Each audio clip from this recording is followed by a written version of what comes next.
Obrigado pelo coral por cantar a minha canção. Quando eu escrevo uma canção, o meu desejo é que um dia as pessoas cantem. E fui pego de surpresa, embora o Edson tenha me dito que estavam querendo preparar, mas ele me pediu a letra, eu acabei esquecendo de mandar e depois ele disse, acho que não vai dar tempo, eu esqueci, desisti, falei, tudo bem. Obrigado pela surpresa. Uma canção é como uma semente. Eu vou lançando as sementes na expectativa de que elas floresçam. Obrigado por cantarem, obrigado por fazer dar sentido àquilo que eu tenho feito. Faz cerca de, 20 anos, eu estive em Rio Claro, há 20 anos atrás, 2006, e nunca mais voltei. O Edson estava dizendo que tinha no dia umas talvez 20 ou 30 pessoas, eu não lembro, mas não foi por isso que eu não voltei mais. Porque é muito normal. A gente não tem interesse pelo que não conhece. Só as pessoas que têm muita inquietação a respeito da vida e do destino é que procuram o que não conhecem. É da natureza dos seres humanos buscar segurança, porque a gente vive num planeta muito hostil. Ele é lindo. Se você já teve a chance de ver as cataratas do Iguaçu, você sabe que aquilo é maravilhoso, mas ai de você se você cair lá. Quem já viu o oceano sem fim, do alto de um avião, e não entende por que é que o planeta é chamado de planeta Terra, com tanta água nele, acha lindo, mas se seu avião cair lá no meio do Pacífico, vai ser horrível. O leão é um bicho maravilhoso, mas se ele estiver com fome, você estiver perto, você vai ter que fugir. É um planeta hostil. O sol refulgindo numa manhã, num fim de tarde, se pondo, é estupendo. Mas se você estiver no deserto, na hora do almoço, a 60 graus, você vai morrer. E tudo é assim, porque a ideia de que existe o bem, existe o mal, existe o certo e existe o errado, é uma ideia exclusivamente humana. A experiência aqui nesse planeta é uma experiência que nos coloca num ambiente hostil. E por conta de estarmos num ambiente hostil, a gente precisa sobreviver. Nossos antepassados de 3,8 milhões de anos, quando começou essa jornada da nossa espécie aqui, precisavam de segurança para poder continuar existindo. A necessidade de segurança faz com que a gente, então, procure só o que a gente conhece. É a coisa mais natural do mundo que as pessoas não tenham interesse pelo que não conhecem. Eu agradeço muito pela grande maioria aqui, talvez, não me conhecer e ter vindo atendendo ao convite que o Edson fez, porque isso nos enriquece profundamente, ter contato com quem é diferente. Aí depois você pode dizer se gostou ou se não gostou. Para mim, você vai dizer que gostou, tá bom? E é muito fácil. Quem não gosta, levanta e vai embora sem nem me abraçar. Quem gosta, fica. E assim a gente vai redescobrindo, reencontrando os amigos. Portanto, eu não fiquei chateado há 20 anos atrás, quando tinha pouca gente. Eu não voltei mais porque provavelmente não fui convidado, porque a vida foi empurrando para outra direção. Mas agora eu voltei para ficar e quero vir aqui pelo menos uma vezinha por ano contar para vocês. Tenho dito, meu pai biológico morreu com 67. Eu estou com 58. Se eu tiver a mesma sina dele, eu tenho mais 9 anos de vida. Aí eu me perguntei, o que é que eu quero fazer nos próximos 9 anos da minha vida? A resposta é bem simples. Fazer as coisas que me fazem bem, que fazem bem para o mundo. E cantar em centro espírita é incomparável. Eu já cantei para um público, por exemplo, de 45 mil pessoas. E eu tenho a alegria, a honra, o orgulho de ter sido vaiado pelas 45 mil pessoas. Eles jogaram garrafa no palco, eles me xingaram. Sai daí, padreco, um gritou. Porque eles foram lá para assistir o show do Raça Negra, a banda de pagode. E aí Me colocaram para fazer a abertura do show do Raça Negra. O que vocês acham disso? 45 mil pessoas em pé no estacionamento do Carrefour de Porto Alegre me vaiando. Mas eu terminei aplaudido, meu amor. Em pé. Primeiro, porque estava todo mundo de pé, eles não põem cadeira nesse tipo de show. Em segundo lugar, porque eles disseram, acabou, graças a Deus, vai embora. Naquele dia eu entendi que nem eu, nem minha música somos para grandes multidões. Não agora, talvez daqui a 300 anos, mas daqui a 300 anos vou reencarnar e ser costureiro, uma outra experiência. Ou continuo cantando, não sei. Se puder, eu continuo. Porque é a glória da vida. Eu, sempre que canto, me inundo de felicidade. E a minha música é um débil trautear da tua canção. Sempre que vejo a paisagem colorida, me inebrio de beleza e os meus olhos não alcançam a variação infinita dos tons da natureza. Sempre que falo, me regozijo interiormente, mas os sons das minhas palavras não conseguem vestir com roupagem digna as minhas ideias. Sucede, eu compreendo.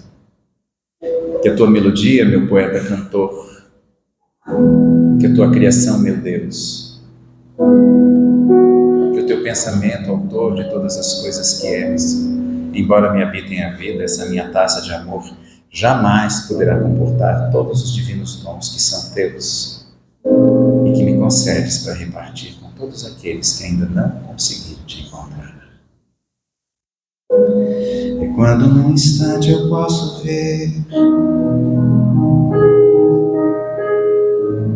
estrelas infinitas no céu, meu coração se eleva às alturas, como se o universo fosse eu. Então volto ao mundo. É quando o sol parece esconder tesouro, purpurina no mar. Estendo a mão numa inocência pura, tocando uma pintura que não há. Então volto ao mundo.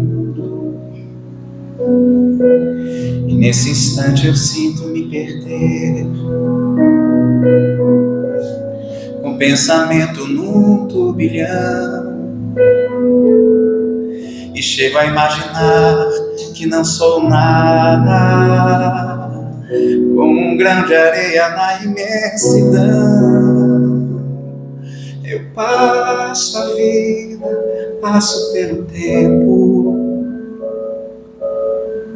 me levo os dias como folha ao vento, mas já não cabe em mim a agonia de não saber o que afinal me dizem as estrelas,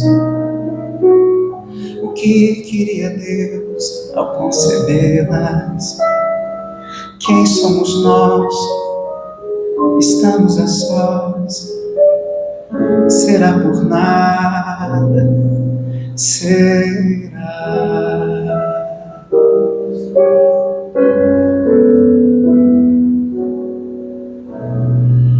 O real e verdadeiro artista não existe para se promover. Ele existe para promover quem o escuta. Ele existe para lembrar a quem o ouve que ele tem um coração e que viver apartado da realidade que transcende, que nos escapa dos olhos, mas não escapa de quem tem coração, é a causa de todo o sofrimento, esse descompasso entre a grandeza do universo e a pequenez humana. O artista existe, entre outras coisas, para consolar. Meu querido e inesquecível amigo Divaldo Franco disse numa palestra uma vez, e me marcou muito: A gente se põe em movimento na direção do amor e do bem no mundo por uma única razão: porque as pessoas sofrem. Quando eu voltei a andar de motocicleta aos 38 anos de idade, eu tenho um irmão chamado Alexandre, ele é filho só do meu pai. Eu sou filho único. Meu pai e minha mãe só tiveram a mim. Mas meu pai teve outros filhos e minha mãe teve outros filhos com outras pessoas. Então eu sou um exemplar único. Como todo mundo, em verdade. Aí meu irmão Alexandre disse: mano, você vai andar de motocicleta? Tome cuidado. Que em motocicleta tem 3 coisas. Ou você já caiu, ou você vai cair, ou você está caindo. E eu digo, na vida, ou a gente já caiu, a gente já sofreu, ou a gente vai sofrer, ou a gente está sofrendo. Quer dizer que apesar de a multidão querer lidar com sua dor, esquecendo dela, pessoas como você entenderam, e como eu, que não é fingindo que dói, fingindo que não dói, que a gente vai resolver o problema. É se olhando no espelho e dizendo: o que eu tenho a aprender com isso?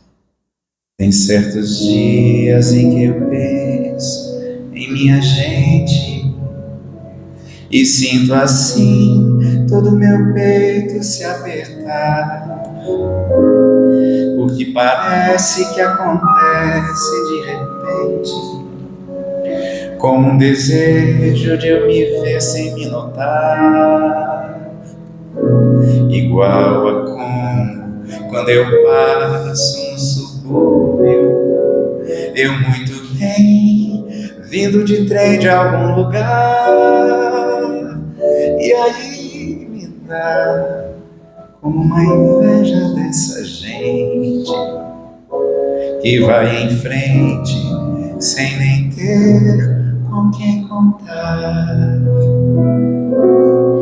São casas simples com cadeiras na calçada e na fachada escrita em cima que é um lar. Pelas varandas, flores tristes e baldias, como alegria que não tem onde encostar. E aí me dá uma tristeza no meu peito, feito despeito de não ter como lutar. E eu que não creio, peço a Deus por minha gente. É gente humilde, que vontade de chorar. Eu passo a vida, passo pelo tempo, me levo os dias como folha ao vento, mas já não cabe em mim a agonia de não saber o que afinal me dizem as estrelas. O que queria Deus ao concedê-las? Quem somos nós? Estamos a sós. Será por nada? Será? Que vontade de chorar.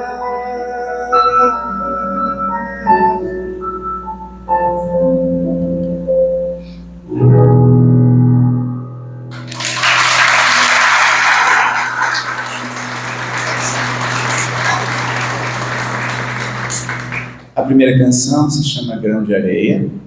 É uma canção que está um dos meus álbuns, eu não lembro qual. Eu tenho a alegria de ter gravado 78 discos e estou já gravando o 79º. Gosto de dizer que ao longo da vida eu fiz mais de 2.000 canções. Dos 8 aos 16 anos eu compus exatamente 422 músicas, porque eu numerava. Adolescente é idiota, né? Eu numerava as músicas. E aí um dia eu percebi que tudo aquilo era muito feio e joguei todas no lixo. Aí minha mãe disse: o que está fazendo? pilha de caderno. Eu falei, estou me livrando disso aqui. Ela falou, por quê? Porque nenhuma presta. Eu falei, não, mas tem coisa bonita aí. Se tiver, eu vou lembrar.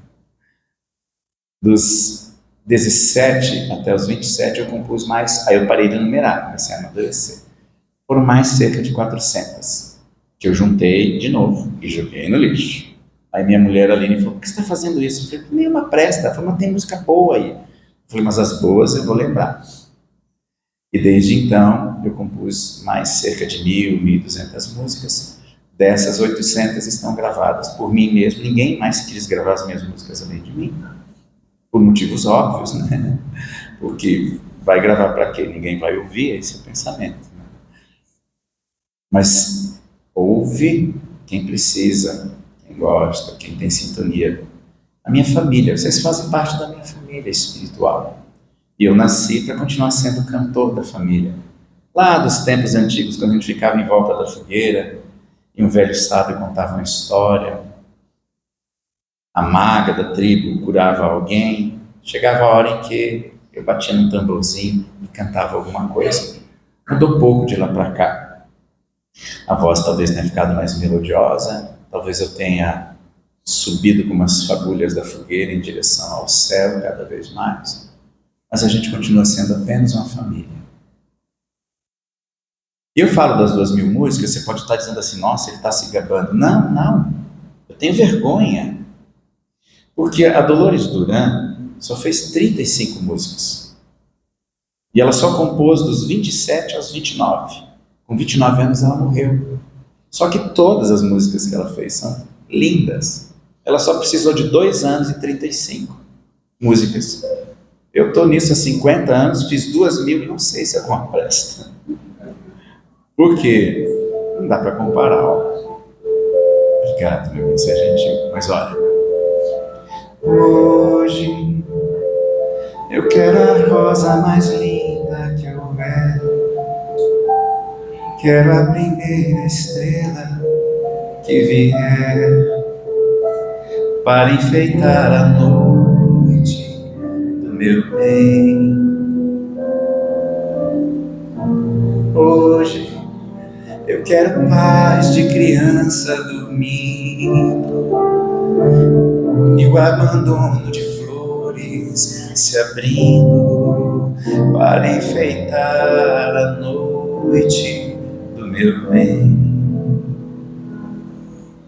Quero a alegria de um barco voltando, quero ternura de mãos se encontrando para enfeitar a noite do meu bem. Dolores se casou com Zé Ribamar. Mas Dolores tinha um problema crônico no coração. E o médico disse, se você não parar de cantar, e tinha que cantar à noite pelo trabalho que existia, você vai morrer. E o marido disse, ou você para de cantar, ou eu vou embora. E ela disse, pode ir embora, porque eu prefiro morrer do que parar de cantar. Aos 28 anos, sozinha, ela adotou uma criança. A mãe dessa criança sofreu um acidente de trem. E estava grávida. E a criança nasceu naquela circunstância. A empregada de Dolores era amiga dessa mulher. E falou para Dolores, vou ter que correr porque esse acidente de trem aí, a minha amiga estava lá e ela está tendo parto. A empregada chega até a amiga, que ainda estava viva no hospital, ela tem a criança e as suas últimas palavras são, por favor, encontre alguém capaz de amar essa criança. Dolores não podia ter filhos, então ela decide adotar a criança. Leva a criança para casa e com a ajuda da empregada começa a cuidar da criança. Quando a criança tem 8 meses, mais ou menos, a criança está dormindo no berço. Ela para do ladinho do berço e começa a dizer, hoje eu quero paz de criança dormindo,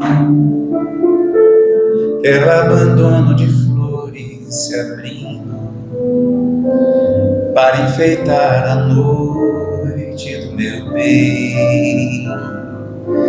Quero a alegria de um barco voltando, quero ternura de mãos se encontrando para enfeitar a noite do meu bem. Imagina a cena, ela olhando para a criança dormindo. Ai, como esse bem demorou a chegar, e eu já nem sei se terei no olhar toda a ternura que eu quero lhe dar.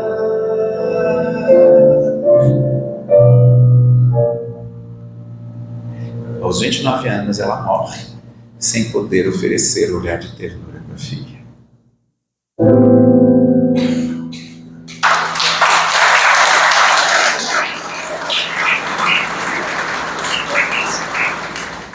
Quem conta essa história é a própria filha, num documentário sobre Dolores Duran. Eu estudo Dolores Duran desde os meus 15, 16 anos, como estudo todos os grandes compositores, mas ela é especial, primeiro, por ser uma das poucas mulheres, segundo, porque ela era amiga de nada menos, ninguém mais, ninguém menos do que Vinícius de Moraes, Tom Jobim, namorou João Donato, dos grandes compositores brasileiros. E Dolores era namoradeira. Na década de 50, ela dizia: ninguém tem nada a ver com a minha vida. Ela chegava ao ponto de namorar um por noite. Ela namorava o garçom, ela namorava o maître, ela namorava o guardador de carros. Era bonita, ela sabia que morrer dali a pouco, foi aproveitar a vida. E é impressionante como a beleza aflora nesses corações livres e libertos, nesses corações em contato com a fonte. Me chegou um texto essa semana chamado Instruções para Visitar a Terra, de um poeta britânico, só sei isso, não conseguia achar mais nada, chamado James McCreel. Eu estava ainda estou com a minha voz não está a 100%, mas se eu for esperar a minha voz ficar 100% para cantar, não vou cantar nunca. Meu amigo de China, que foi um grande flautista, ele dizia: Plínio, a gente passa metade da vida afinando a flauta e outra metade tocando desafinados. Passa metade da vida cuidando da voz e outra metade cantando sem voz. É assim. Como eu precisei tomar um monte de remédio para ver se algum dava efeito, um deles me tirou o sono. Eu normalmente vou dormir 3 da manhã, mas nesse dia, 3 da manhã, eu ainda estava acordado, com os olhos estapelados, olhando para o teto. Aí pensei: sabe uma coisa? Eu vou decorar o poema. Foi agora, quarta-feira. Vou decorar esse poema, porque é tão lindo, eu quero compartilhar. Só é seu aquilo que você puder compartilhar. Quando você compartilha, você se torna dono daquilo. É bem interessante. Eu sei que tem uma pessoa lá no fundo pensando: eu vou ter que compartilhar meu marido. Se quiser ser dono, vai. Agora, se você não quiser ser dono, aí tudo bem. James McCreel, Instruções para Visitar a Terra. Caso você acorde e descubra que sua alma se separou da fonte e se manifestou em uma forma material, não entre em pânico. Sua condição é apenas temporária. Você foi selecionado para a oportunidade da encarnação humana. Essa simulação 3D foi concebida para quebrar um pouco com a monotonia da eternidade, proporcionando uma experiência totalmente imersiva em uma identidade pessoal e distinta. Seu corpo servirá como seu avatar físico, enquanto você navega por essa realidade densa e dramática. Haverá distrações e você vai acabar esquecendo qual a sua verdadeira natureza e origem. Você experimentará uma gama de emoções, da alegria à solidão, ao desespero, mas lembre-se, não importa quais provações ou traumas enfrente, sua alma permanece segura. Às vezes você vai se sentir perdido, com medo. Isso é perfeitamente normal. Se precisar de orientação, acalme sua mente agitada e se concentre naquele lugar tranquilo dentro de si. Nesse planeta, nada é permanente. Pessoas vêm e vão. Nesse planeta, nada é permanente. Pessoas vêm e vão. Você se apaixonará, criará laços emocionais apenas para perder tudo que lhe é caro. Portanto, não se apegue a nada com muita força, nem mesmo a si próprio. Quando chegar a hora de deixar ir, deixe ir com elegância. Nada é possuído, apenas emprestado. Ao caminhar entre as pessoas nesse planeta, tente ser um bom visitante. Lembre-se, você está de visita, seja discreto, não cause problemas, ouça mais do que fala, doe mais do que recebe. E não mantenha seu coração trancado numa gaiola de vidro, protegido do desgaste. Desse planeta, você nunca sairá vivo. Desse planeta, você nunca sairá vivo. E o tempo passa rápido. E então, volte com algumas cicatrizes de batalha e boas histórias para contar. Quem está em contato com a fonte percebe que boa parte dos tormentos humanos é efeito de não estar em contato com a fonte. Você pode chamar a fonte de Deus, você pode chamar de cosmos, você pode chamar de natureza, você pode chamar de Alá, de Jeová, de Elohim, de Tupã, pode chamar de Zeus. São palavras para aquilo que as palavras não alcançam. É preciso transcender a própria palavra. E eu fiquei tão tocado por esse poema, convenhamos, é bonito a beça. Ele é todo moderninho, né? Nessa simulação 3D que foi concebida para quebrar com a monotonia da eternidade. É divertido demais. Você foi escolhido para a oportunidade da encarnação humana. A parte que eu mais gosto é, com certeza, nesse planeta, nada é permanente. E quando ele diz, você se apaixonará e criará laços emocionais apenas para dizer adeus a tudo que lhe é caro. Eu pensei, esse cara foi na fonte buscar isso, né? Eu me emocionei tanto que me atribuiu o dever de compartilhar isso com o maior número de pessoas possível. Porque vai para além do pensamento limitante religioso. Cabe em qualquer pensamento religioso, cabe em qualquer pensamento científico. Carl Sagan dizia, se nós formos os únicos seres inteligentes no universo, no mínimo, isso é um bruto desperdício de espaço. E o Stephen Hawking, outro cientista, dizia, o universo só é importante porque nele existem as pessoas que você ama. E para nós, para o universo, aliás, nós não temos importância nenhuma. A sua vida, meu bem, dura menos do que a de uma sacola plástica. Toda vez que você vira uma sacola plástica, lembre-se, eu vou durar menos que isso. E eu fiquei tão tocado que eu decidi fazer uma canção na quinta-feira. Então, tudo bem recente. E dei o nome para a canção de A Fonte. Vai estar no meu 79º disco. Aí eu volto aqui para para vender para vocês. Hoje não vai ter, vai ter outras coisas.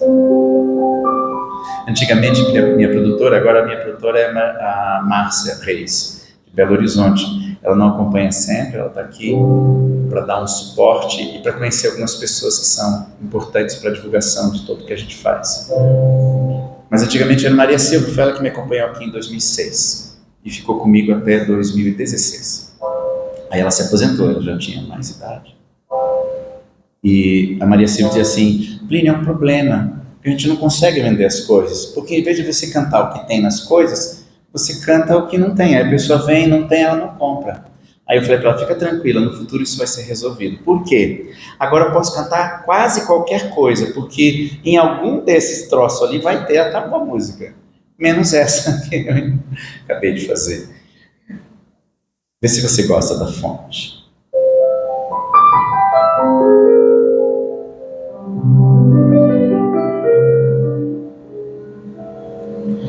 Como dizer pra essa gente normal que mais além pulsa a vida real? Se mesmo eu que conheço a canção esqueço o céu e me perco no chão, basta um olhar pelos campos trigais, basta indagar pra onde leva esse cais, longe da fonte. Como hei de lembrar?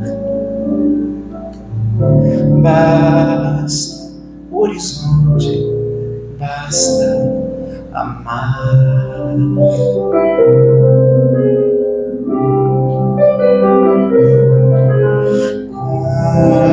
Como dizer pra essa gente normal, pra transcender, ver mundo real, se mesmo eu que escuto a canção esqueço o céu e me perco no chão.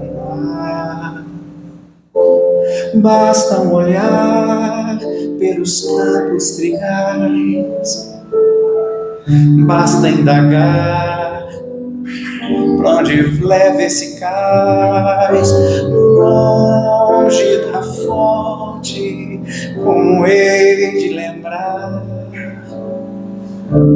Basta o horizonte, basta amar.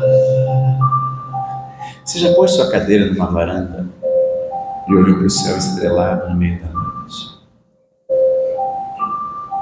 Você já pôs sua cadeira numa varanda, fechou os olhos e simplesmente se permitiu ouvir o barulho do vento mexendo nas folhas?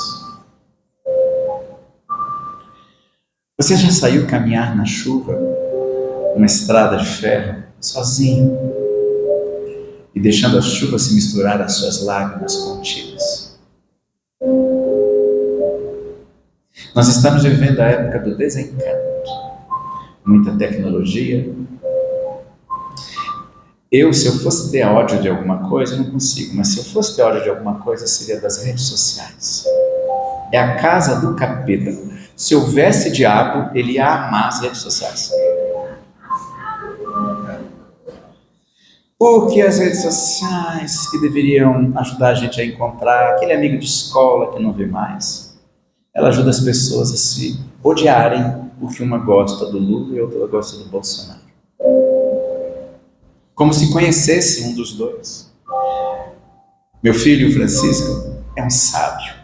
Um dia ele estava na porta da escola, ele tinha 16 anos, e ele estava ao lado de uma das moças mais bonitas que eu vi na minha vida.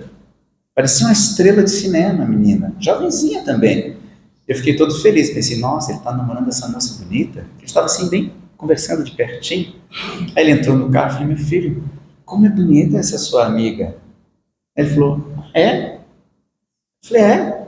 Você não acha ela bonita? Ele disse, não, não conheço, acabei de encontrar. 6 meses depois, cheguei na escola e ele estava se despedindo dela, entrou no carro, falei, e aí, meu filho? É aquela sua amiga, né? Aquela que é bonita. Ele falou assim, não, pai, ela é chata dessa, é feia que dói. Você precisa conviver com a pessoa, você fazer parte da vida dela, mas as pessoas ficam brigando por causa do Lula e do Bolsonaro como se conhecessem. Entenda, toda história tem 3 lados, o seu, o meu e a verdade que nenhum dos dois está vendo. Mas nas redes sociais as pessoas brigam por causa desses 2 velhinhos que não conhecem. E param de conviver com a mãe e com o pai que conhecem. E que efetivamente poderiam receber todo aquele amor que a pessoa tem pelo dito cujo 1 e dito cujo 2, toda a admiração que eles acham que aquela pessoa merece, em vez de ser dedicado na direção de quem está perto. Briga com quem está perto por causa de uma pessoa que ela não conhece. Se eu odiasse alguma coisa, seria as redes sociais. E se houvesse diabo, ele amaria as redes sociais. Elas amplificam o nosso desencanto. E a inteligência artificial, então? Eu tenho a sorte de ter filhos tão inteligentes. Eu sei, os seus são mais do que os meus. É da vida, né? Mas os meus são muito inteligentes. E são muito lindos. Os nossos filhos são sempre lindos. Conta-se que, quem contou para mim foi o Divaldo, que foi um grande amigo, que um grande amigo dele virou avô. Ele chegou para o Divaldo e disse, Divaldo, nasceu a minha netinha, que é a coisa mais linda do mundo. O Divaldo foi conhecer, porque era muito amigo, e a menininha tinha cara de cabrito, cara de joelho. Parecia o mestre Yoda da Guerra nas Estrelas, sabe? Mestre Yoda. O Divaldo era uma pessoa muito bem educada. Disse, queridinha. E o amigo disse, não é linda? Aí o Divaldo pensou, como é que eu falo? Eu disse, impressionante. Eu, quando termino minhas apresentações, eu nunca pergunto para a pessoa, gostou? Porque eu morro de medo que ela diga, achei impressionante. Sim, meu filho Antônio é muito inteligente. E aí ele disse assim, eu perguntei, qual a sua opinião sobre a inteligência artificial? Ele disse, pai, inteligência artificial é para preguiçoso. Tirando os usos industriais, médicos, no dia a dia. Porque em vez de a pessoa aprender a escrever, aprender português, ela passa para outro fazer no lugar dela. Em vez de ela aprender a tocar um instrumento, ela vai lá, escreve um versinho que ela achou que é bonito. Todo mundo virou Milton Nascimento agora na inteligência artificial. Todo mundo virou Vinícius de Moraes. O cara tem uma ideia, um fragmento de pensamento aí que dá para a inteligência artificial e ela faz todo o resto. Aí o sujeito manda música para mim e diz o que você achou. Eu falei, olha, para ficar ruim tem que melhorar muito. Não quero te ofender, porque com 5 segundos, eu já sei que não foi ele que fez. Eu sei que ele não sabe cantar, ele não sabe tocar um instrumento. Isso é verdade, gente. Está tirando das pessoas o desejo de aprender. Porque ela vai e faz. Aí uma pessoa me procurou e disse, eu quero fazer uma música pela inteligência artificial, o que você me sugere? Eu sugiro que você estude música. Aí você vai fazer. E mesmo assim, talvez seja como eu, faz 2.000 e nada presta. Ou talvez preste, só a vida que vai dizer. Portanto, essa época de desencanto, ela é causada por essa desconexão. E essa canção que amei fazer, e que eu pessoalmente gostei muito, porque ela fala ao meu próprio coração, ela faz um convite bem simples. Põe a cadeira na varanda, olha o horizonte. E o James McCrea, quando ele diz, não se apegue com muita força, quer dizer, segure, mas não tão forte que quando chegar a hora de soltar você não consiga, entendeu? Quer dizer, viva o amor. Quem canta se ilumina. Então é óbvio que eu vou convidar convidar vocês a cantarem algumas coisas comigo. Uma delas é essa mesma, quando ele diz: longe da fonte como hei de lembrar, basta o horizonte, basta amar. Então eu vou te ensinar igual a gente ensina a criança. Eu falo e você repete: longe da fonte, como hei de lembrar, basta o horizonte, basta amar. A rima foi inventada para facilitar a memorização. As pessoas ficam impressionadas que, por exemplo, o livro dos Vedas, durante 10 mil anos, 5 mil anos pelo menos, ele tem 10 mil anos de vida, ele existiu só na memória dos narradores, e são mais de 1.200 versos. Mas não tinha escrita, então aquilo era decorado. E era decorado assim, passando de pai para filho. Se os nossos antepassados podiam, a gente também pode, mas com a preguiça que se instalou na humanidade, por causa até da mecanização, essas coisas meio que se perderam. Mas é fácil, né? Quer ver, ó? Longe da fonte.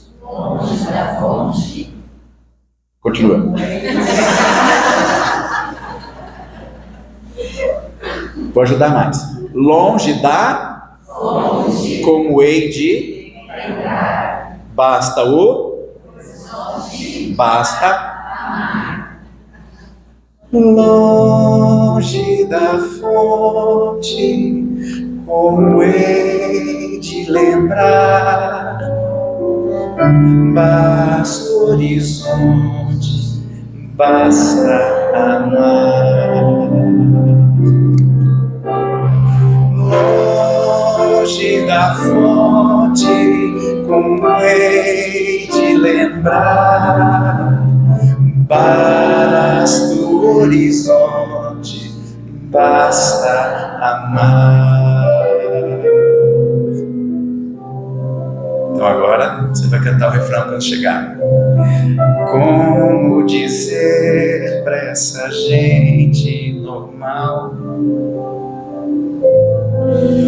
pra transcender, ver o mundo real, se mesmo eu que escuto a canção esqueço o céu e me perco do chão, basta um olhar sobre os campos trigais, basta indagar pra onde leva esse cais. Longe da fonte, como hei de lembrar, basta o horizonte, basta amar. Longe da fonte, como hei de lembrar, basta o horizonte, basta amar.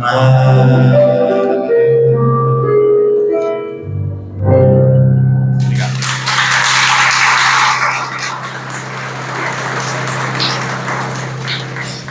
E o processo de aprendizado dessa canção responde à pergunta que ela faz: como dizer para essa gente normal, para transcender e ver a vida real? Como é que vocês aprenderam a melodia, a letra?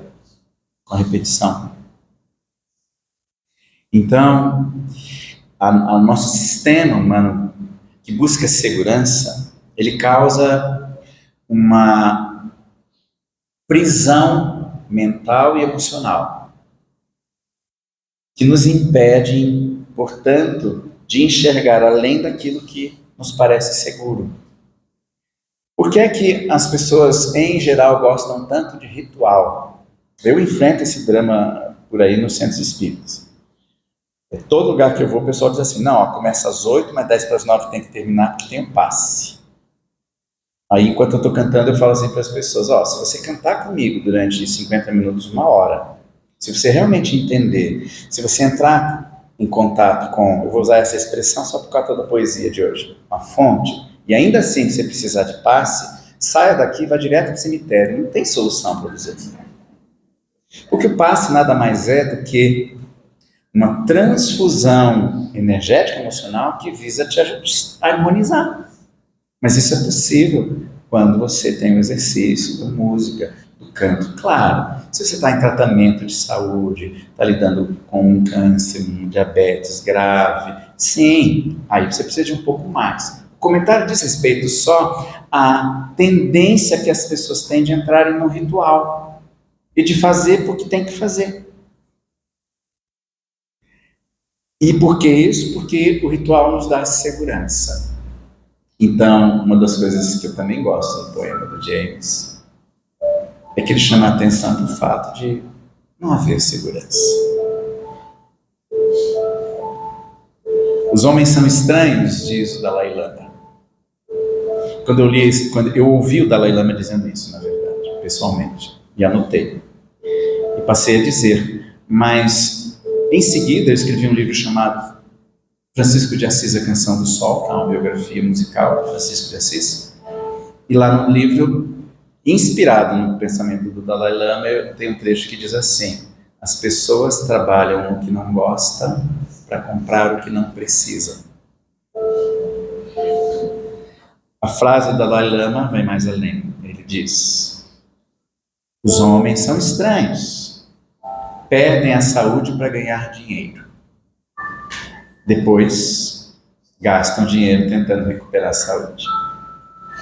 Vivem aflitos e arrependidos do que fizeram. Vivem ansiosos e preocupados com o que acham que vão fazer. E não desfrutam do que estão fazendo. Vivem como se nunca fossem morrer. E o que é pior, morrem como se nunca tivessem vivido.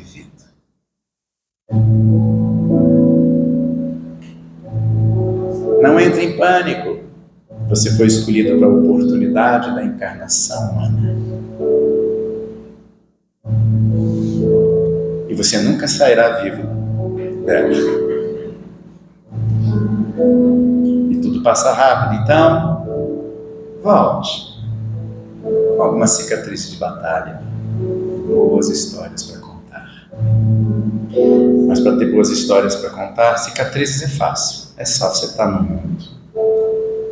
Nasceu aqui, irmão, você vai ter cicatrizes. Mas as boas histórias dependem de como a gente vive a vida. O que faz sua vida valer a pena? Enquanto houver um rio descendo a cordilheira e uma canção nas águas, no véu da cachoeira, e um lugar pros meus sonhos no teu colo, morena, viver valerá a pena, valerá a pena, viver valerá a pena, valerá a pena. Você pode cantar também. Então diz: viver valerá a pena, valerá a pena, viver valerá a pena, valerá a pena. Enquanto uma estrela brilhar no firmamento e o perfume das flores se espalhar no vento, deixando em teus cabelos um cheiro de açucena, viver valerá a pena, valerá a pena, viver valerá a pena, valerá a pena, e valerá a pena.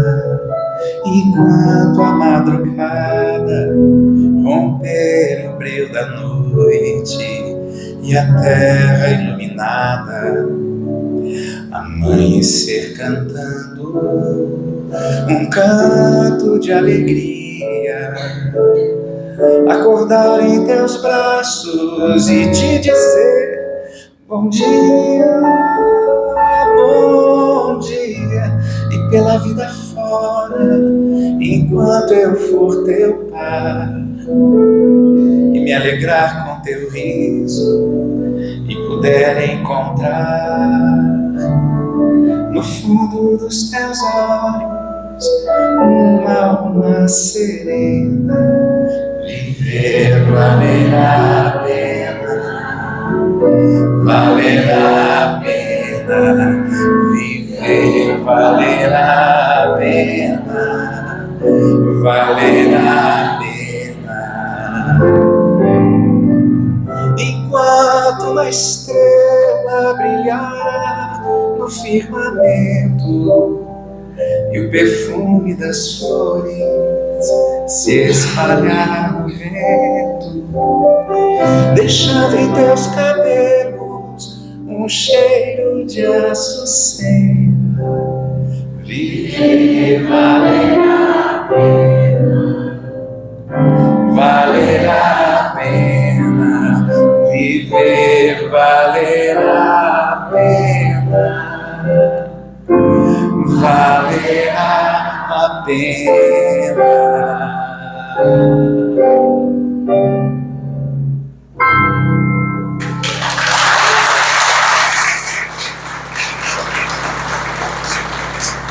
Em minha defesa, eu quero dizer que eu não fiz essa coisa linda. É de dois amigos meus chamados Milton Zauer e Hard Guedes. É uma das coisas mais bonitas que eu vi na minha vida. Eu estranhei que ninguém mais, além deles e o coro As Ninfas, gravou lá do Paraná. Aí eu gravei agora, acho que tem aí, tem ali, tem na internet também. O que é um contrassenso. Eu dependo totalmente, para tocar a minha vida e meu trabalho, de vender os meus produtos. Só que está tudo de graça na internet. Olha como eu sou burro, né?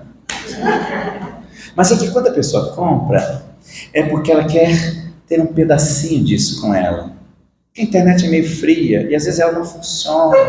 Aí o pendrive você põe no carro, é seu. E se você perder, você me escreve, eu mando para você de novo. Na verdade, as pessoas não compram os produtos, senão porque compreendem que se a gente não investir numa cultura de paz, a gente não vai ter paz.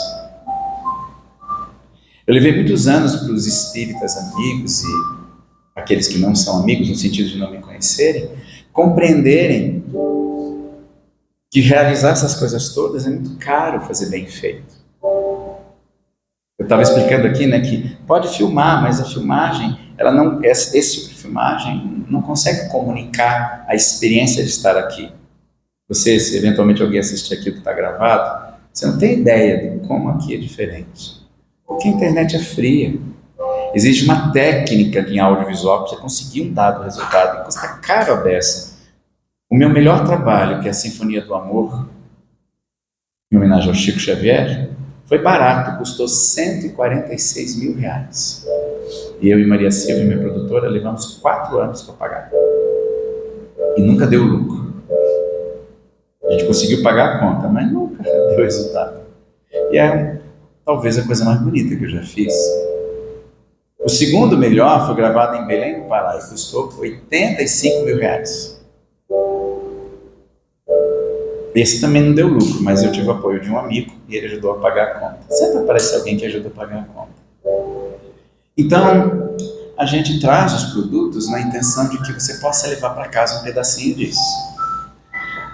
Mas ao comprar, na verdade, o que você está dizendo é: eu acredito que isso precisa ser feito. Agora, não se preocupe.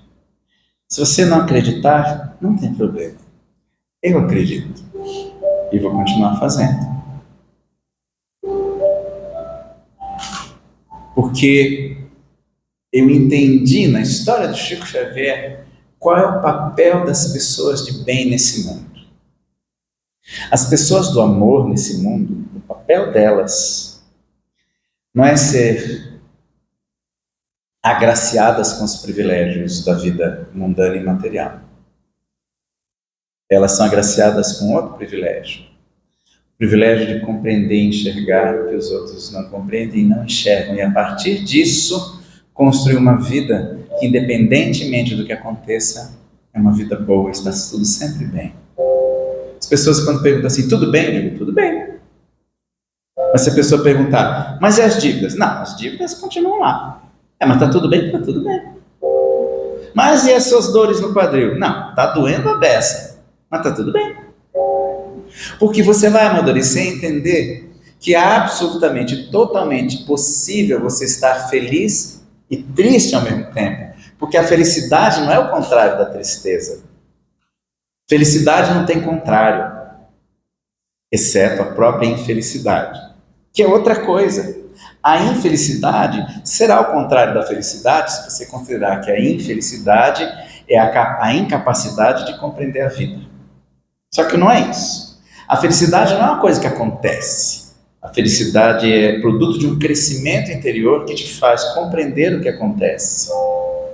E aí você chora, você sofre. Mas se lhe perguntarem, você diz, não, tá tudo bem, eu só estou chorando um pouquinho. Mas daqui a pouco eu vou rir. E não é porque eu estou rindo que eu não estava triste. Sempre conto, no dia que meu filho Francisco me disse que ia embora para a Europa e não voltava mais, há 3 anos e meio atrás, eu levei um susto, eu estava preparado para a morte dele, mas não para ele ir para a Europa e não voltar mais. É muito estranho, mas eu te explico. Se ele morresse, eu fecharia os olhos e estaria aqui agora de vem Francisco, vem cantar comigo. Aí ele viria se pudesse, né? Mas se eu quiser ir lá em Praga agora, eu preciso de 5.000 euros para comprar a passagem. Sem contar os gastos todos. Por isso que eu falo, não tenha medo da morte, meu bem. Morrer vai ser maravilhoso, você para de pagar imposto. Né? Você para de se preocupar com as coisas efêmeras da vida que consomem toda a energia das pessoas. A gente vem aqui para participar de uma experiência de crescimento para a compreensão do universo, mas não aprende nada, porque fica o tempo todo gastando energia com o necessário para viver. E a finalidade não é cumprida, aí você precisa nascer de novo. E eu entendi mais claramente isso numa linda canção que me foi inspirada para o espetáculo do Chico Xavier, para a cena que, para mim, pessoalmente, é a melhor cena do espetáculo. E na preparação do espetáculo, os atores, a gente ensaia uma cena de 3 minutos, a gente ensaia umas 50 vezes, até que aquilo fique orgânico. Isso com atores profissionais. Com amador não adianta, que ele nunca vai fazer com que aquilo funcione. Eu não trabalho com amadores porque não funciona. E os profissionais levam 50 ensaios para conseguir chegar perto do que é. E o fascinante nessa cena é que em todos os ensaios, desde a leitura do texto à mesa, até quando fica pronto, em todas as vezes, o elenco se emocionava. Porque é um instante em que o Chico, com 5 anos de idade, é avisado pela mãe que ela vai para o hospital fazer uns exames. E ela diz assim, Chico, se alguém disser que eu não volto, não fique preocupado. Eu não vou te abandonar. Posso demorar, mas eu volto. Ela estava dizendo isso que ela achou que ele ia ficar hospitalizado um tempo. Mas ela morre. E ela não volta. E os 9 filhos, o João, que era o pai, deixa um filho. Era tipo isso, né? Lá, estamos em 1915. Era típico, deixa um filho com cada amigo, cada parente. Ele não tinha como cuidar daquelas crianças. Aí o Chico fica com uma madrinha chamada Madrinha Rita, uma católica carola, fervorosa, mas muito supersticiosa. Porque não é que a pessoa é católica que ela vai ser supersticiosa. Ela era supersticiosa, além de ser católica. E para ela, Chico, que via gente morta, ele estava com o diabo no corpo. E para tirar o diabo no corpo, uma das coisas que ela fazia era furá-lo com garfo. Porque ela leu em algum lugar que se furasse a barriga dele, o diabo ia sair, porque o diabo fica nas entranhas, né? Não sei por que as pessoas botam na cabeça que o diabo gosta do intestino. Não sei bem por quê. Mas ela fura a barriga. Outra coisa que ela fazia, ela tinha um filho chamado Manuelzinho, ele se machucou e certa vez ela ouviu dizer que se uma criança virgem lambesse a ferida numa noite de luar, a ferida ia cicatrizar. Aí ela fez o Chico, com 5, 6 anos, lamber a ferida do Manuelzinho na noite de luar. E isso foi deixando o Chico, que era uma alma extremamente feminina e sensível, Não que os homens não o sejam, os homens também são, mas ele era muito mais sensível. Era um sofrimento. Ele morria de medo da madrinha Rita. Isso aparece no espetáculo. A madrinha bota um medo danado nele. E eis que surge uma tempestade. E ele se esconde debaixo da mesa porque ele tinha medo também da tempestade. E enquanto ele está escondidinho debaixo da mesa, sozinho, entra uma pessoa na casa. E aí a pessoa diz: Chico, vem cá, eu estou aqui. Quando ele sai, é a mãe.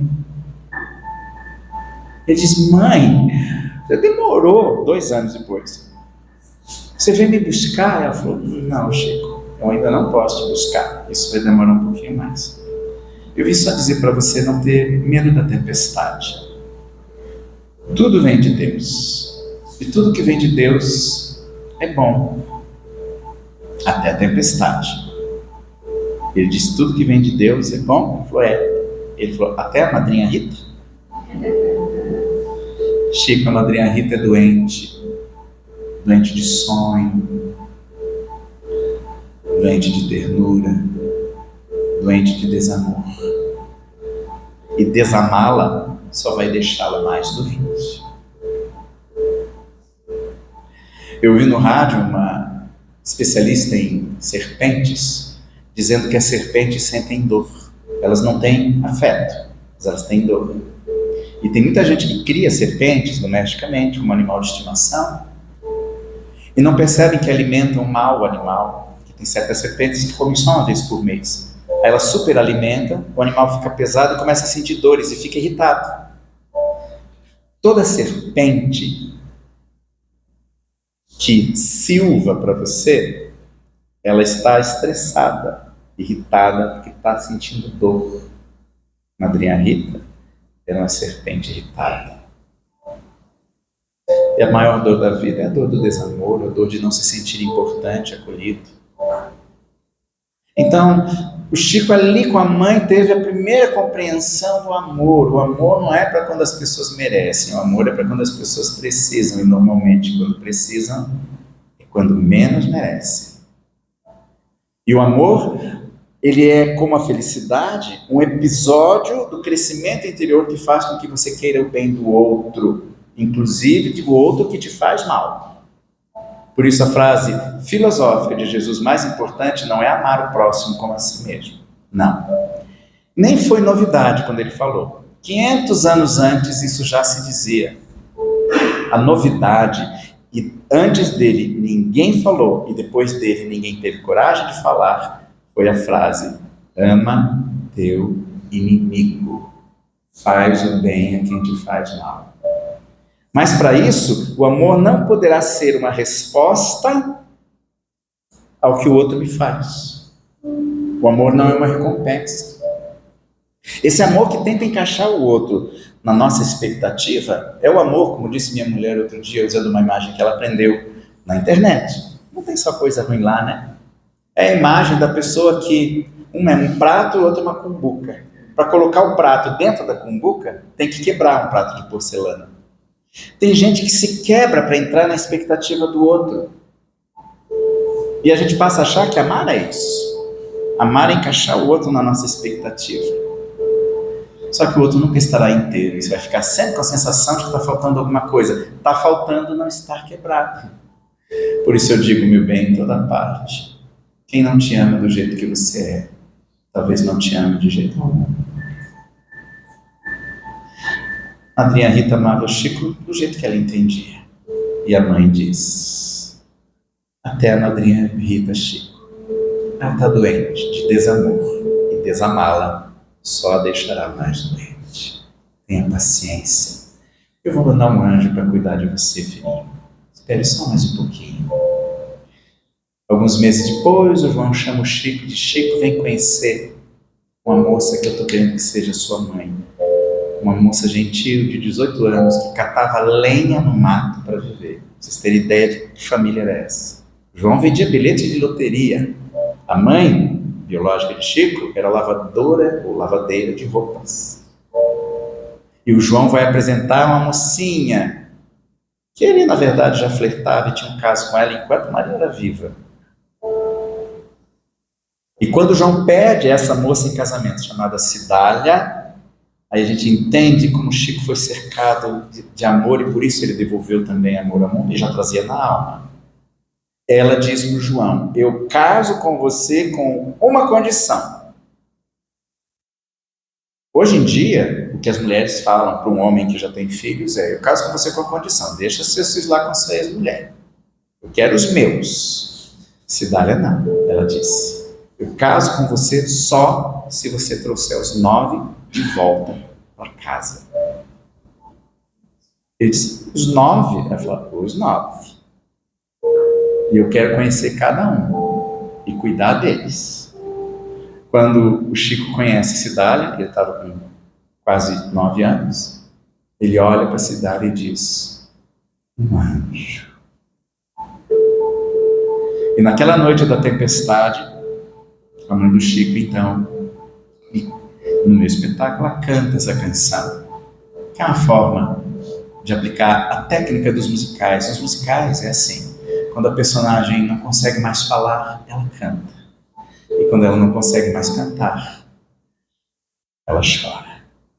Então ela diz para o Chico: amado,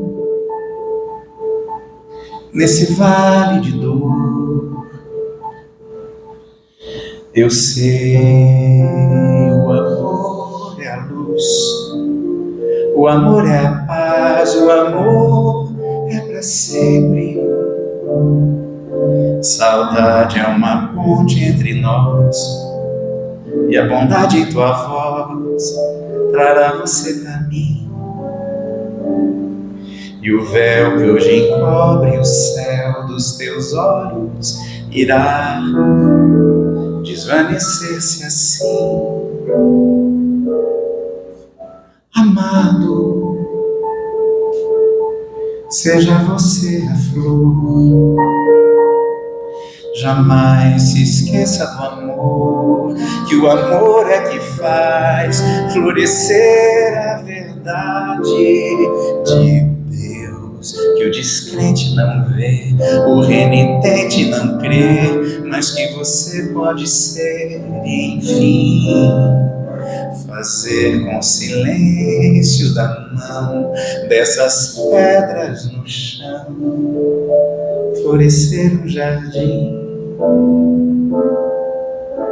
Sim, o amor é a luz, o amor é a paz, não se esqueça do amor. Sim, o amor é a luz, o amor é a paz, não se esqueça do amor. Diz comigo. Sim, o amor é a luz, o amor é a paz, não se esqueça do amor.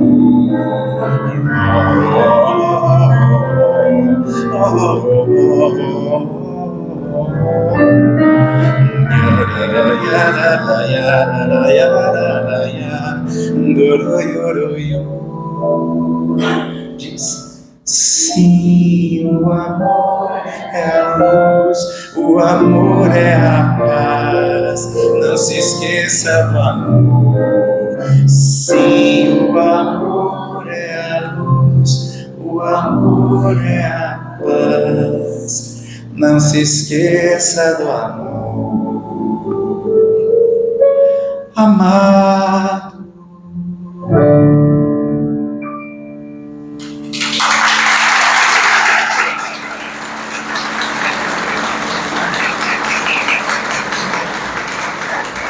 A gente vai chegando nos momentos finais desse encontro, que a gente começou um pouquinho depois do horário, então me estou passando um pouquinho, mas o Edson disse que pode fazer mais um pouquinho, ótimo. E a questão essencial do que eu tenho viajado para dizer para mim mesmo e para as pessoas com que encontro é: eu sei que é difícil. A gente vive efetivamente num mundo consumista, materialista, capitalista, em que as pessoas são julgadas pelo que têm e pelo que são no status social, não pelo que são de verdade. Até porque, às vezes, nem a gente mesmo sabe quem é de verdade. Quando um texto do John McCree, ele diz: haverá muitas distrações que farão você esquecer qual sua verdadeira natureza, qual sua verdadeira origem.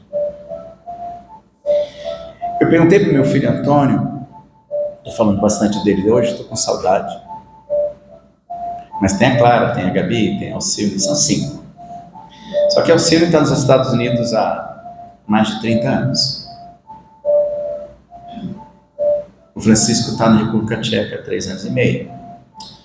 A Gabi é médica e agora está trabalhando na USP em Ribeirão Preto, já faz 3 anos também, 2 anos e meio. Mas tem a Clara que tem 18, que por enquanto está lá. Mas eu não me iludo, eu me apego, mas não muito. Não com muita força, para poder largar quando for a hora. E o Antônio, que tem 15, que por ser autista, tem chance de ele ficar mais tempo com a gente. Porque ele gosta de ficar no quartinho dele, fazendo as coisinhas dele, quer ser professor. Quando eu pergunto, você pensa em se casar? Ele diz, não sei. Aí eu preciso explicar o Antônio. O Antônio é assim, ele adora hambúrguer, mas se você perguntar para ele, quer um hambúrguer? Ele fala, Ele não gosta muito de churrasco. Antônio, vamos comer um churrasco? Ele diz, não sei. Tá significa quero muito. E não sei significa não estou afim. Só que ele diz na mesma entonação. Tá, não sei. É uma das características do autismo leve que ele tem. Ele é uma pessoa, uma criança, um ser todo especial.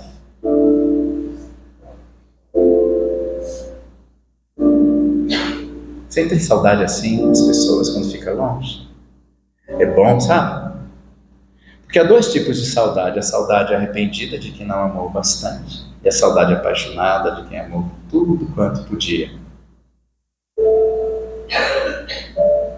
Porque a verdadeira tragédia da vida não é a morte. A verdadeira tragédia da vida é não sentir saudade. Então eles ficam vindo o tempo todo à minha cabeça para completar as histórias, os pensamentos. A saudade é para ser celebrada.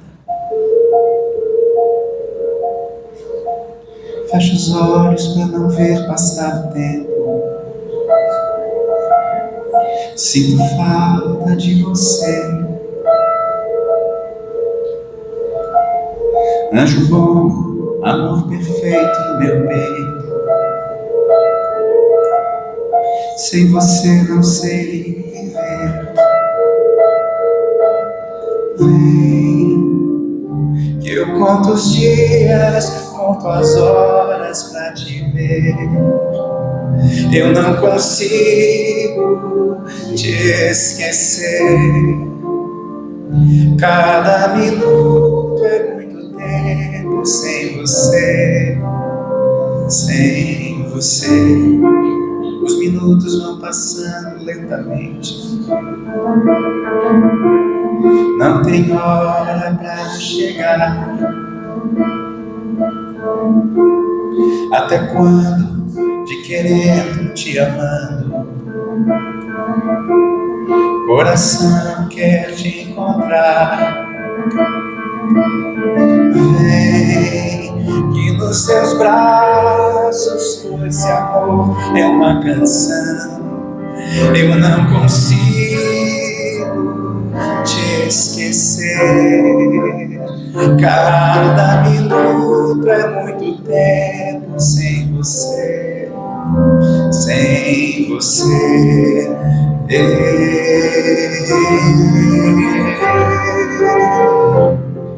Eu não vou saber me acostumar sem sua mão pra me acalmar, sem seu olhar pra me entender, sem seu carinho, amor, sem você.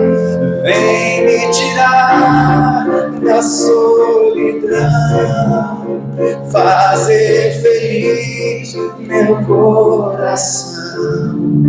Já não importa quem eu, o que passou, passou, então vem, vem,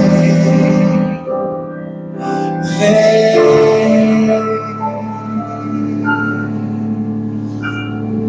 Lindo, né?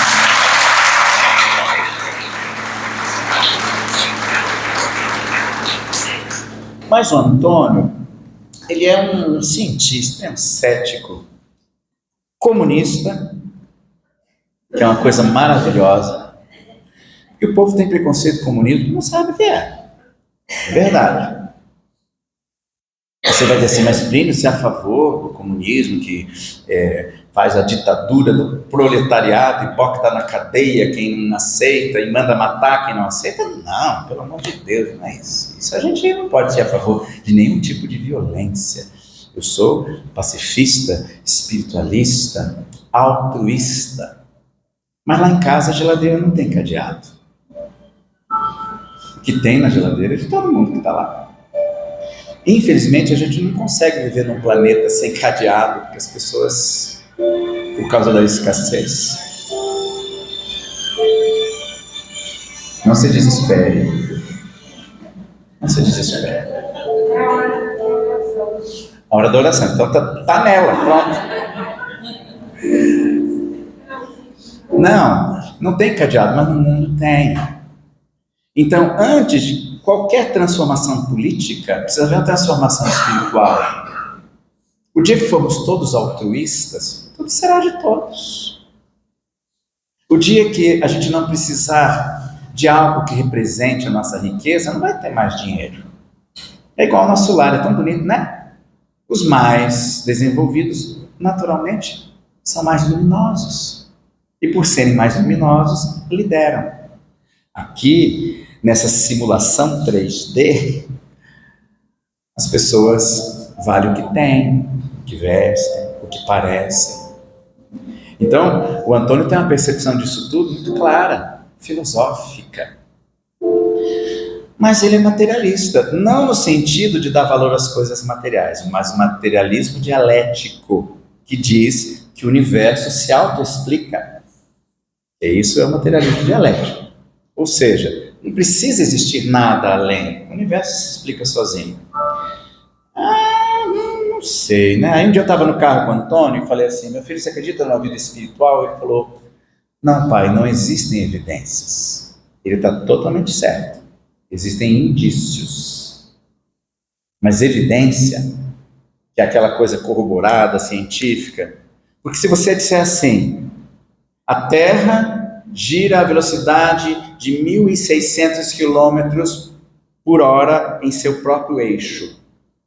É simples. Fixa uma estrela no céu e mede o tempo que leva para dar a volta até aquela estrela. Uma estrela que não seja o Sol, porque a gente gira em torno do Sol. Pega um objeto, faz as medições, vai dizer, mesmo, está girando a 1.600 km. Qualquer pessoa faz isso.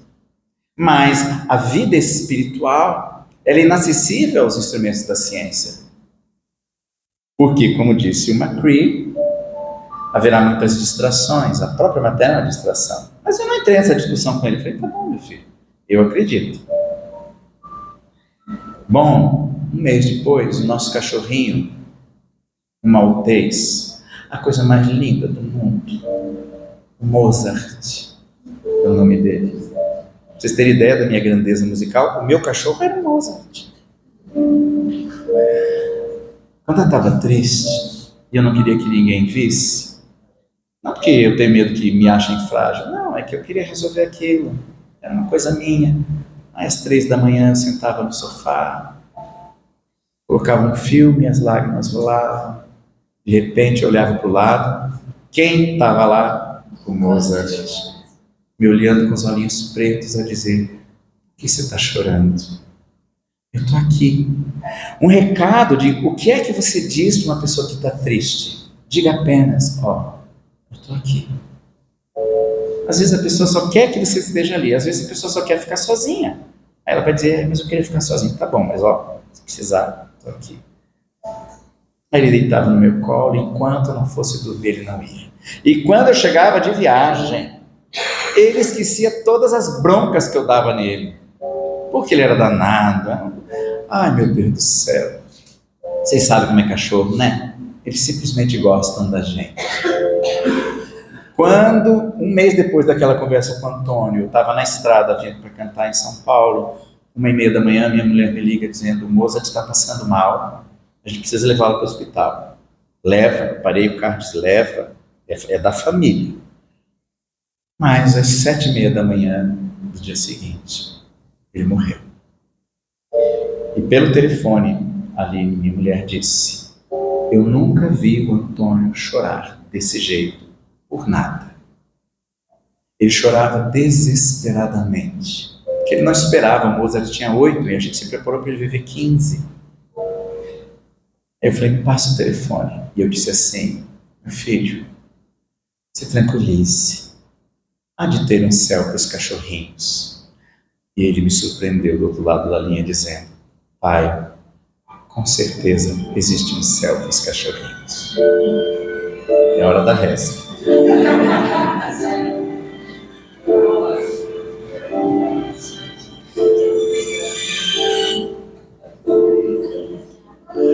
Portanto, existem coisas que a gente só vai descobrir depois de sofrer. Mas não precisa. Você não precisa dar valor para as pessoas depois que elas vão embora, não. Ame enquanto elas estão. Ame-as do jeito que são. Meu bem, você não vai conseguir mudar os outros. Não se iluda. Cada um é como é. Minha mãezinha me ensinou. Cada um, cada um.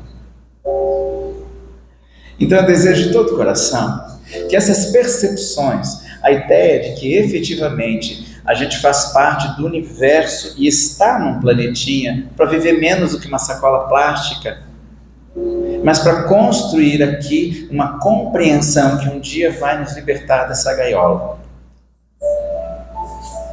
A gente não nasceu para sofrer, não nasceu só para ter cicatrizes de batalha.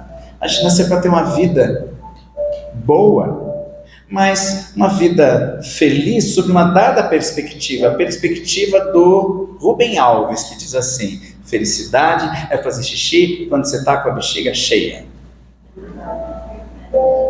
Felicidade é tomar um copo d'água quando você está com sede, comer um prato de comida quando você está com fome, e se for com alguém que você ama, melhor ainda. Felicidade é, quando adoecer, ter como comprar o remédio, mas felicidade maior é dar o remédio para quem está doente e não tem.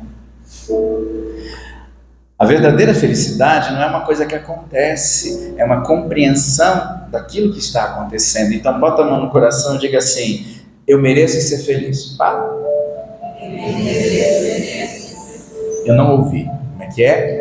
Eu mereço ser feliz. E joga a sua inveja de lado. 2 rapazes andavam pela rua, eles eram muito pobres, estavam catando lixo para comer. Um deles muito invejoso. Tanta inveja ele tinha que tinha um despeito pelas coisas, pelas pessoas que tinham coisas. Quando ele ia pedir um trocadinho num carro de um bacana, quando o bacana ia embora, ele olhava para o amigo e dizia assim: deve ter roubado esse carro. Não entrava na cabeça dele a possibilidade de alguém trabalhar e comprar um carro grande, porque ele nunca conseguiu imaginar que ganhando 500 cruzeiros por mês ele pudesse juntar para ter um carro grande. E ele achava tudo injusto e por isso tinha despeito e inveja. Mas não é por isso que ele era pobre. As razões da pobreza eram outras. Existem pessoas muito ricas que também têm esse despeito. Aí vão ter despeito pelo conhecimento do outro, pela beleza do outro, pela leveza do outro. Eu tenho meus amigos de futebol, eles se irritam muito comigo. Eles dizem assim: pelo amor de Deus, Plínio, fale um palavrão. Eu digo: não consigo, meu bem. Eles ficam irritadíssimos. Então, eles catando lixo, esfregaram uma lâmpada e surgiu um gênio. E o gênio disse assim: ó, eu estou aqui há 5.000 anos, cansado de dormir, preciso trabalhar muito, muita coisa para fazer, então um pedido para cada um, e ó, rapidinho. Aí o outro, que não era tão invejoso, disse: eu quero ser o homem mais rico do mundo. E ficou. Surgiu um celular no bolso dele, ele tirou o celular, conta bancária, bilhões de dólares e euros na conta. Ele olhou para o céu, passou um jato com o nome dele. Ele olhou para o porto ali longe, tinha um navio com o nome dele. Ele olhou para o centro da cidade, tinha um prédio com o nome dele. Ele olhou para o outro lado, tinha um clube com o nome dele, igual o Donald Trump, sabe? Ficou todo feliz. A roupa mudou, apareceu um carro lindo, motorista. Aí o gênio disse, ó, pronto. E você? O outro. O outro olhou para o amigo que ficou rico e disse assim, o meu desejo é bem simples. Eu quero que ele fique pobre de novo. Se você não aprender a ficar feliz com a felicidade dos outros, você não entendeu que a felicidade não é uma coisa que te acontece. É um jeito de lidar com o que acontece na vida. Então, põe a mão no coração e diz, eu mereço ser feliz. Quando acontecerem coisas boas, diga, eu mereço. Aceite. Porque a gente tem uma culpa ancestral e acha que não merece coisas boas. Isso cria um bloqueio. A culpa cala o gozo. Agora, o outro também merece. Então, olha para quem está do seu lado e diga, você merece ser feliz.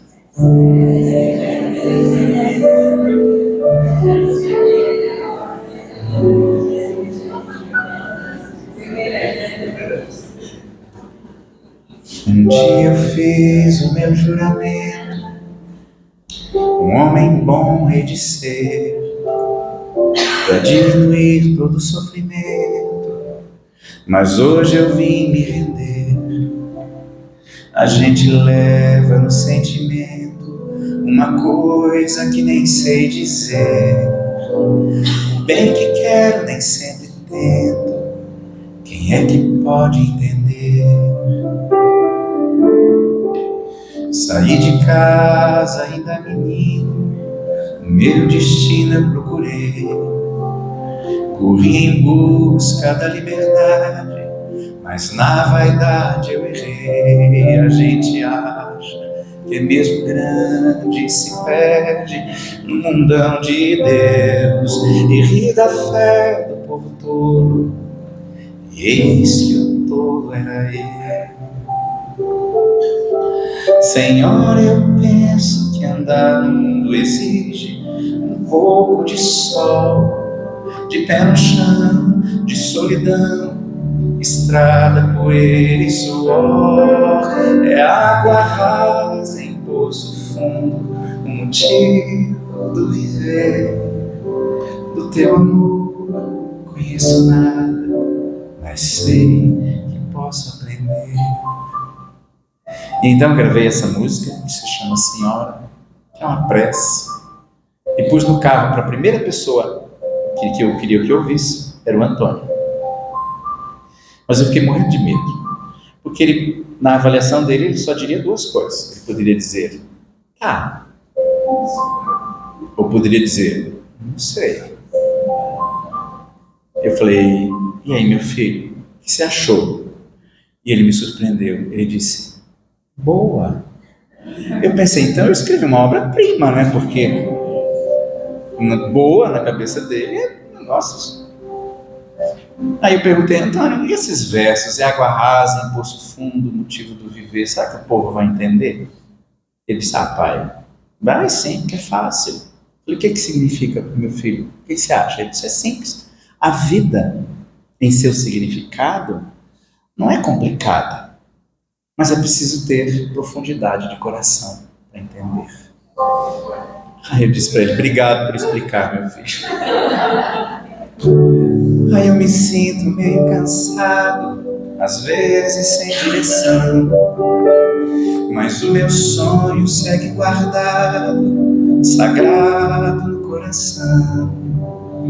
Por isso peço aos teus pés, Senhora, por um momento de paz, para escrever agora uma nova história, porque o tempo não volta atrás.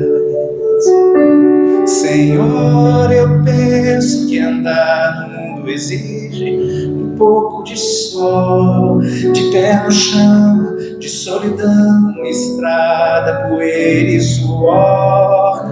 É água rasa em poço fundo, do motivo do viver. Do teu amor conheço nada, mas sei que posso aprender. Diz comigo, é água rasa em poço fundo. É água rasa em poço fundo, motivo do viver. Do teu amor conheço nada, do teu amor conheço nada, mas sei que posso aprender. Aprender, então diz, é água rasa em poço fundo, motivo do viver.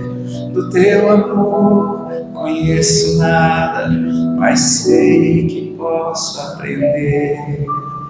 Nossa Senhora, os católicos, é Maria, a mãe daquele homem que amou a prostituta, a adúltera, o ladrão, o romano, a samaritana, o cobrador de impostos, o médico, o leproso, porque ele era amor.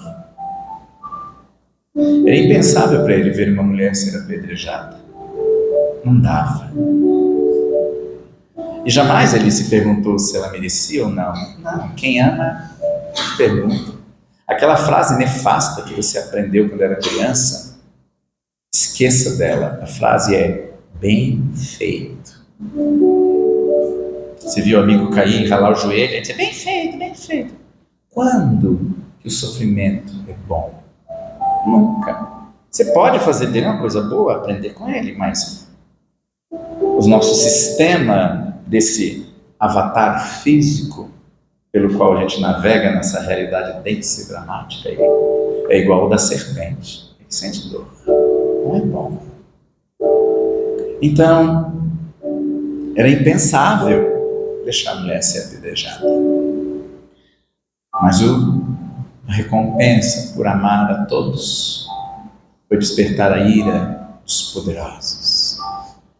E hoje tem gente que se diz cristã e fala assim, bandido bom é bandido morto. Só que as pessoas que pensavam assim são as que crucificaram Jesus. Porque do ponto de vista delas, o bandido era ele. E na hora da morte, só três dos admiradores estavam ao lado dele. João, que era jovenzinho destemido. Maria Madalena, que já era desprezada do mundo e, portanto, não tinha mais nada a perder, estava perdendo tudo que tinha ali na cruz. E Maria, que era a mãe, que o ouviu dizer no seu último suspiro, Pai, perdoa-os, eles não sabem o que fazem. Se desconectaram da fonte e jazem perdidos.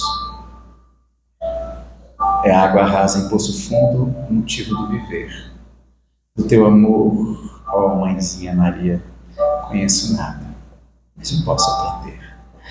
É água rasa em poço fundo, motivo do viver. Do teu amor conheço nada, mas sei que posso aprender. Sou caipira, pirapora, nossa Senhora de Aparecida, ilumina-me no escuro e fundo, ó trem da minha vida. Canta, você canta a primeira, eu faço a segunda, olha como fica bonito. Sou caipira, pirapora, nossa Senhora de Aparecida, ilumina-me no escuro e fundo, ó trem da minha vida. Porque a água rasa em poço fundo, o motivo do viver. Do teu amor conheço nada, mas sei que posso aprender. Posso aprender. Posso aprender. Obrigado. obrigado pelo seu carinho. Felicidade, paz.